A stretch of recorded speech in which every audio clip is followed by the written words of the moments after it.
Pocket FM. To unlock all the episodes, click the link in bio. The student's teammates had gathered around the excited student to see what he was babbling on about. One of the students, who was moving closer, turned out to be Quinn. The system granted him a special bonus when he first killed a beast, though this beast has never been seen by humans before. Perhaps being the first person to kill such a beast would also grant him additional points. The team that had discovered the beast gathered around the scanner, which displayed basic information about the beasts, and after reading one line, they were excited. It was a basic tier beast. Keeping this secret to themselves, they immediately dashed forward. If it was an intermediate tier beast, the group might have been a little cautious, but a basic tier was easy pickings for a team of 5. Seeing the team of 5, Quinn was upset about how hesitant he had been. But he couldn't act right now in front of these people. The beast that the group was chasing looked like an ordinary boulder that was stuck in the ground. Even now, as the students charged towards the thing, there was no reaction from the beast. It still looked like a boulder. Seeing this, an idea came to Quinn's mind. He ran aside the students who were captivated by what was happening and entered a different part of the forest. Fex, too, decided to go off and keep an eye on what Quinn was trying to do. "Come on, guys, we can't waste time just watching this thing. Let's carry on looking around," Vorden said. The student's hand, who was leading the charge, turned into a brick-like substance, while the other students behind also drew their weapons and had their abilities readied. The student at the front slammed his fist into the boulder. A loud impact was heard, but there was no reaction. The ones from behind had also decided to use their attacks on the strange boulder-like beast, but the same had happened, and it seemed like the shell was nearly impossible to break. Seeing that the so-called beast was doing nothing and not wanting to waste any more time, the students continued to scan around for other things. While everyone else had now lost interest in the beast, Quinn had not. He went through the forest using his inspection skill on every boulder-type thing he could see. Most of them were just that, regular boulders, but then he had finally achieved a result. Basic tier beast, boulder snail. A beast that has an incredibly hard outer shell. The beast will only move in rain. He was unaware that he was being watched by Fex. Using strings as he walked between trees in the air, he made his movements silently, and now he was carefully watching Quinn from above. Quinn stomped his foot onto the ground, raised the energy inside him, and pulled back his arm as he let his other fist outward at the same time. He activated his skill Blood Spray to create his still most powerful strike, Blood Hammer. It sounded like someone had shot off a bullet in the middle of the forest. The beast had a large crack in the boulder, and black liquid was slowly dripping out from it. Basic beast has been killed. 50 EXP gained. First time killing boulder snail. 100 bonus EXP gained. You are the first person to kill a boulder snail. 5,000 bonus EXP gained. Now, the loud sound that erupted from the impact of the blood hammer on the beast's shell had echoed throughout the forest. Within its chambers, a large figure dwelling deep inside a cave awoke. Bloodshot red eyes flared open as it made its move towards the sound. For defeating the new type of beast, Quinn had gained a bonus of 5,000 points, which had leveled him up a total of 3 times, and now he also had 6 free stat points to play with. For now, he thought it was best if he was to keep these stat points in reserve. Quinn wanted to place the stat points into his charm skill. Still, the orange portal planet was a dangerous place, and Quinn didn't know when he might need to use his other stats for dangerous situations. Before leaving the area, Quinn managed to shove his hand into the small crack he had made, even though it was only a basic tier crystal. Quinn was already thinking about what type of armor the crystal could be used for. It had been over an hour now, and the group had a total of 60 points. Now when students were scanning items with the scanner, it would constantly come up with an error. 15 minutes had passed, and there wasn't a single sound indicating the students had found something. "All right, students, everyone gather up in the center. It's time for us to move on to the next area," Dell shouted. As the students started to walk over to Dell, loud, low sounds could be heard, and vibration could be felt underneath their feet. A large beast stood on all fours and had a long neck. There was no fur, and it resembled something similar to a dinosaur. Even the size was something similar to what they would have imagined. The only difference was on its back. It seemed to have a large flower bud. It completely covered it from its neck to its tail. Advanced Tier Beast Florosaur. Unable to obtain further information. "Guys, we have to run," Quinn said in a serious tone. After finding out it was an advanced tier beast, Quinn didn't even think about the possibility of trying to defeat it because of its experience points. Last time, he almost died fighting against an intermediate beast. Del was never much of a fighter, and his ability also didn't support that fact. Immediately, he started tapping his wristwatch, sending out a distress signal. Del just wanted one of the sergeants to appear in front of them now. Out of all the students, Quinn was the first to take a step away, trying to get a head start on the other students, but the sound of his steps caused the leaves to ruffle, and the creature's head turned and immediately looked at Quinn. "Maybe moving isn't a good idea," Layla said. Del had felt the same way, which was why he hadn't shouted at the students to run away or retreat. The sudden movements could frighten the beasts. Most beasts were hostile towards humans, but the higher tiers seemed to have more intelligence, and some would leave humans alone. The bud on the beast's back slowly started to open up, revealing a pink center. Out of the pink center, 6 vines rose in the air before dropping down and falling to the beast's side. Although the beast wasn't moving, the vines were stretching out from the buds as if there was no end in sight. One of the vines had reached the student closest to the beast. After waiting a while, nothing happened. The student eventually opened his eyes. At that moment, the head of the vine opened up and attached itself to the student. Using both hands, he grabbed onto the vine and tried to pull as hard as he could, but it was no use. The suction and stickiness of the vine were too strong, and he couldn't break free. The vine lifted the student high into the air and towards the beast's mouth. "Everyone run! It's a hostile advanced tier beast!" Del shouted as he ran into a random part of the forest. However, while Del was running blindly through the forest, he was aware of a great problem. The distress signal sent from the watch was only a signal sent to the sergeants. They would then head over in that direction. If Leo or Faye was to head there now, they would have no clue where Del or the other students had gone. The students at the back could hear the booming footsteps getting louder and louder. When Del had made it past another tree, they had finally come out to an open area. The open area was quite large. To the left and right there were 2 paths, but they were slightly slanted going uphill, and Del didn't like their chances of outrunning the beast. "We have no choice. We have to turn and fight," Del shouted. The vines continued to hover around the beast's side as if they were alive like snakes, while the main body of the beast charged straight ahead into the students. Like a whip, the vines were used to knock the students who were closest to it. "Healers and support-type abilities, come and stay behind me. We don't want you to get hurt," Del commanded. "Anyone who uses a beast weapon as their main attack, come closer to me now. My ability allows me to double the strength and durability of any beast weapon for a limited time. We need to defeat the beast before time runs out," Quinn overheard Del said. "Pio, come!" Quinn shouted as he dashed off towards the fallen students on the ground. Peter wasn't the only one that was following Quinn. Right now on his other side, Fex was running closely behind him as well. "I'll cover you while you do whatever you want to do, but you will owe me one after this," Fex said with a wink. As the 3 boys got closer to the beast, the vines started to head towards them, slashing out at an incredible speed. Now on the other side, another vine was coming towards them, and this time it was Fex's turn. Fex was a vampire and was unable to use his ability just like Quinn. However, there was a clear advantage of Fex's ability over others. When using his string ability, it was almost invisible to the human eye. As the vine came towards him, spread both his hands out and slashed it downward, cutting the head of the vine right off. However, just like with Peter, the vine seemed to have an incredible recovery speed, and right now, the head was starting to form out of the cut cells by Fex.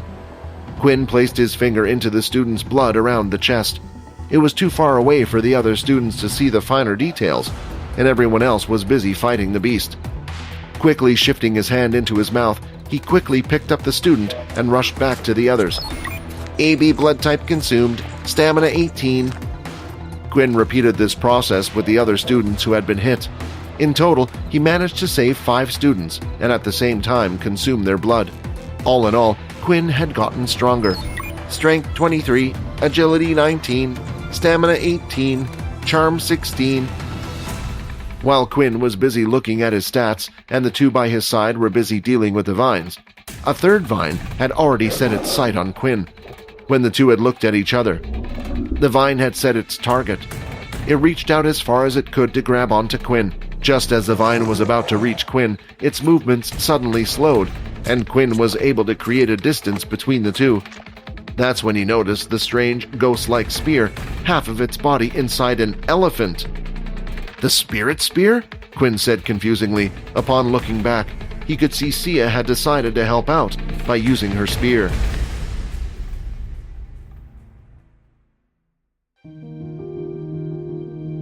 Hi, Quinn here. Wondering what happens next?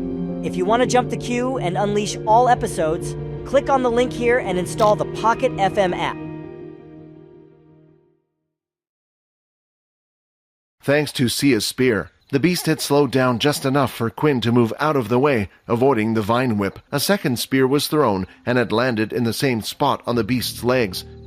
The effect of two spears had stacked, and now the beast was 20% slower than it usually would have been, and also 20% weaker. The students took advantage of this temporary weakness. Their attacks, which were bouncing off the beast, are now damaging it, and the vines that were troubling slowed down. With Vorden and Sia using their spirit spears, the beast had now lost 40% of its overall strength. It was nearly half of what it used to be.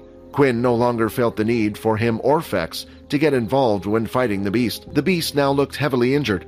It lifted its front 2 feet into the air and slammed them onto the ground. The beast repeatedly did this action as it roared and screamed. At the same time, the vines that were coming off from the bud on its back swung more widely. The beast used its long head and looked back into the forest. The next moment, it started running back from where it came from. "Nobody should chase the beast," Dell shouted. "Some advanced-type beasts and above have something called a berserker mode. Once injured to a certain point, if the beast feels like it's stuck in a corner, it will activate its berserker mode, sometimes increasing its strength several times." But then, a female with light pink hair stepped in front of Quinn and bowed down to him. As she lifted her head, her eyes were filled with tears. "Thank you so much for saving my friend," the pink-haired girl said. After that, she hurried off to join her teammates. The thanks should have made Quinn feel good, but it didn't. Originally, he had only gone out there not to save the students, but because he saw it as an opportunity to take their blood. He didn't deserve the praise. When the students had all settled down, they decided to have a minute of silence, out of respect for the students that had been lost. But they couldn't spend much time because they were in a serious situation right now. Leo had arrived at the camp where the distress signal had come from. There were no students around. Leo started to hunt around for clues when the sounds of large, heavy footsteps could be heard heading in his direction. A large flame of red energy seemed to be spiraling in his direction. This was what happened when a beast was just about to go into berserker mode. "If it gets to that point, it might be a little bit inconvenient," Leo moaned as he drew out his trusty sword. Immediately 6 lines of red energy came whipping out at Leo. Focusing his mind, he waited until all paths of the red energy crossed each other. In that moment, he took a single swing of his blade. The 6 vines that had come out at him had all been sliced off. The line of energy was thin and white, but the beast had no time to react, and it had completely passed through its neck. "I guess you can't regenerate your head," said Leo. After defeating the beast, he didn't stop for a moment, not even to extract the crystal core from its body. Right now, the students were a priority, and if they had run into similar beasts to the one he had just faced, he feared the worst for the students. They started to travel up the left side of the mountain. Dell had made the decision and was ordering the group around, but he wasn't the one that stood in front of the group. Instead, some of the stronger groups had their frontliner. The scanners had been turned on. They would still record points and work as long as they were within a 200-meter radius of Dell.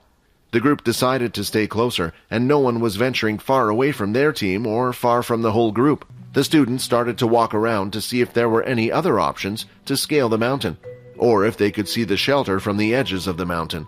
Dell was currently just standing in the middle, looking up at the mountain to his right and down the sloped path from where they had come from. In the middle of their exploration, though, 3 clear and distinctive dings were suddenly heard. The students all turned to where the sound came from, as it indicated that a beast had been discovered by the scanner. But looking at the student whose scanner went off, it looked like there was nothing, even around him. "What did you discover?" Dell said as he walked over to the student. The student pointed at a purple blade of grass on the floor. But to his surprise, the scanner said he wasn't holding a plant, but a beast. When Dell snatched the scanner from the student, a dark expression appeared on his face. An intermediate beast, this little thing? How can that be possible? The students were not actively looking at the grass around them, but now they noticed that there were a few single strands of purple grass every so often from the grasses surrounding them. Is it going to rain? Layla asked, but Quinn was interested in the beast. He bent down and looked closer at the blade of grass. Inspect. Intermediate beast. Dumping bait beast. The top of the beast's head can often seem like a blade of grass, while most of its body remained underground. The beast cannot move, but when the rain comes it will sprout from underneath. As a single raindrop fell on the purple shade of grass, it suddenly shook, and the ground started to vibrate as well. Guys, get away from the purple grass, Quinn shouted to his teammates. Let's head back down the slope. As Quinn said these words, a 2-meter-tall purple plant appeared behind him. Its body was as thick as a tree, and its head was as wide as a car. On top of its head was the strand of grass that could barely be seen on top of the giant plant-like beast. Quinn! Layla shouted as a plant dived down. But it was too late. The large plant had swallowed Quinn. Chaos erupted on the side slope of the mountain. However, the beasts were too fast. As if it was a snake, the plants opened their mouths wide and sometimes consumed more than one student at a time, and one of these students was Quinn. No, he's not dead, Peter replied. I can tell. I'll go get him, Fex said. There was no panic on Fex's face, just a slight smile. Eat me then, you piece of... Then he was gone, swallowed by the beast plant. The others stayed there watching the plant for a few seconds, hoping that Fex had some sort of plan. But after watching for a while and seeing no result, the situation couldn't be more obvious. Run! Borden shouted. That's all we can do. If Peter says Quinn is safe, then we just have to believe him. The whole group had now been swallowed by different beet plants. Fex and Quinn, Layla and Borden, and finally Peter and Sia. A few of the other students had been swallowed. A few were also knocked off the side of the cliff. The moment the rain stopped, all the beasts went into hibernation. They returned underground and turned into beautiful stalks of purple grasses once more. Amazingly, soil started to form over the purple grasses, and in the blink of an eye, the mountain returned to its original state. It was as if nothing had happened. Is it over? A student asked, huffing and panting. He felt as if he would collapse from exhaustion at any moment. What should we do now, and what about the others? Another asked. Dell looked around, and he could see there wasn't much blood. Also, during his studies, he discovered that plant-type beasts weren't mostly carnivores. The fact that these plants probably didn't have the acid necessary to digest meat meant that the students were still probably alive. I hate to say this, but they're probably already dead, Dell lied. It's best if we head back down to where we were. If we carry on going upward, then there might be even more dangerous beasts. Before heading back down the slope, a student spotted another person walking up. As they saw who it was, a huge smile appeared on their faces. Sergeant Leo, the student shouted. There wasn't much that needed to be said, as Leo agreed that he would take them back to the shelter for now. Just as the students were about to head down the slope, Leo started to walk over to a strange object. A certain item was giving off energy, similar to that of a beast weapon. Do you mind telling me what it looks like? Leo asked Dell, who wouldn't leave his side. It appears to be some type of metal flask, although it has some strange design on it. It looks like a beast's head with fangs. Maybe it's one of the items that the students dropped during the struggle, Dell answered. Hi, Quinn here. Wondering what happens next? If you want to jump the queue and unleash all episodes, click on the link here and install the Pocket FM app.